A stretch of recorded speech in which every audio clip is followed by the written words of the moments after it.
everybody. How are you today? I hope you are doing great because it is a fabulous day. And today we're going to be talking about neighbors and what makes some neighbors bad neighbors and other neighbors good neighbors. So if you want to know more about this, just stick around.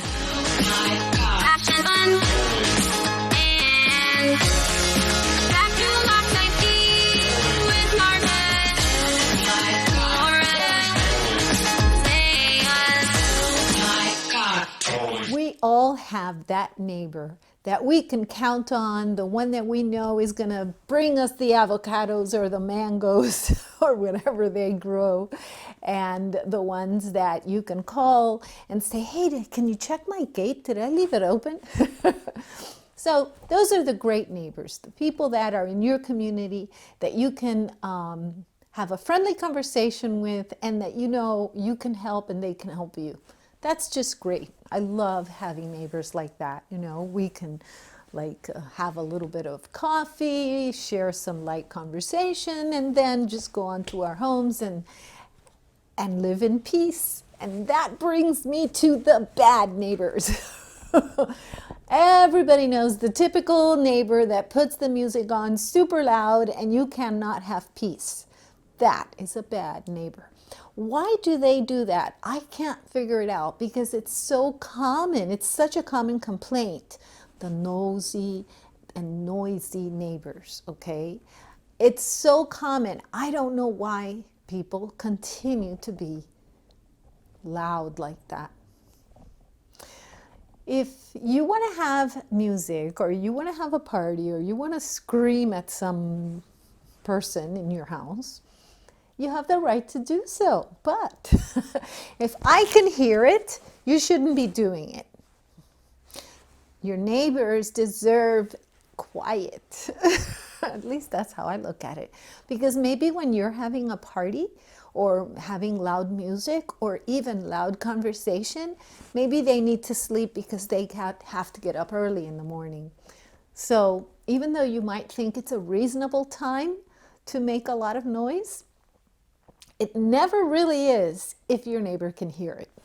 All right, another thing that I think makes a bad neighbor is if they have very bright lights going into your window. Now, in the city that I live in the neighborhood that I live in, the homes are pretty close together. So you can basically hear everything that's going on if they're right outside their house. But even worse than that, some neighbors have this tendency to put these super bright spotlights all around in the front yard, in the backyard, in the side.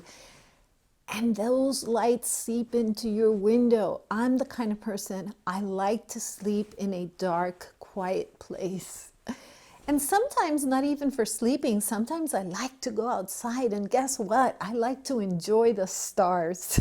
I know that might sound a little corny, but I do. I like to sit outside in my backyard and see the sky and see the stars and absorb the night. And you can't do that if your neighbors have spotlights on. Plus, who needs so much light? You know, there's a term for that. It's called light pollution. Another thing that makes neighbors not too pleasant to have next door is if they don't cut the grass, believe it or not. If their grass is like really tall and it looks like a bush, it's not good because animals can live in there like mice and rats, and we got a lot of possum here in the South. So your neighbors should really, if they want to be a good neighbor, they don't want to be an eyesore. You're taking care of your lawn and you're taking care, making sure that the landscaping is pretty and safe and agreeable. So you don't want to live next to some kind of disaster, right? At least I don't, because I like driving up to my house and I like seeing pretty things. And if somebody has bush right in front of their house, it's not very pretty. All right. Another thing that bad neighbors do.